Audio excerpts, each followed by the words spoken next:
प्रहार जनशक्ति party के नेता बच्चू कडू सरकार के खिलाफ एक बार फिर से मोर्चा खोलने वाले हैं। दिव्यांगों के मुद्दे के बाद बच्चू कडू अब किसानों की कर्ज माफी को लेकर आक्रामक हो गए हैं।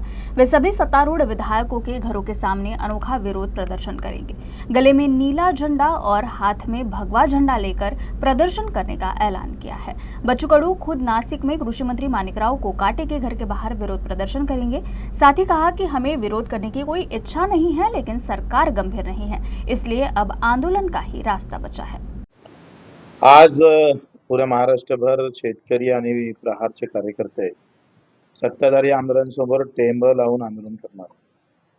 गळ्यात निळा दुपट्टा राहील आणि हातात भगवा झेंडा। महात्मा फुले जयंती आहे आणि पुढं बाबासाहेब आंबेडकरांची जयंती आहे, मदत हनुमानजी आहे। अशा जयंतीच्या पर्वावर हे आंदोलन ज्या शेतकऱ्याची दिवाय गेला, दिव्यातली वातही गेली, केलंही गेलं।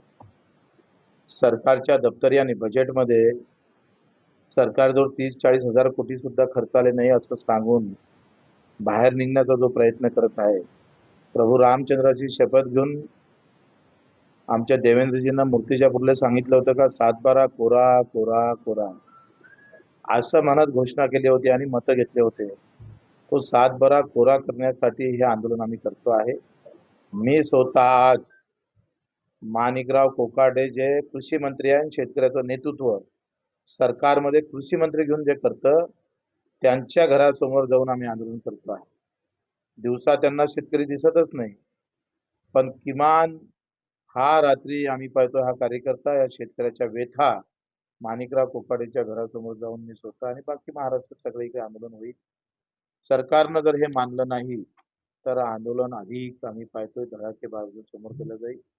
प्रत्येक 15 दिवसानं, 20 दिवसानं, महिन्याभरानं आंदोलनाची श्रृंखला चालू राहील। अधिक काही लोक जमा करता येईल का, अधिक काही नेत्यांना भेटता येईल का आणि ते नेते भेटून इतर संघटनेला घेऊन कसं समोर जाता येईल त्याचा आम्ही प्रयत्न करू।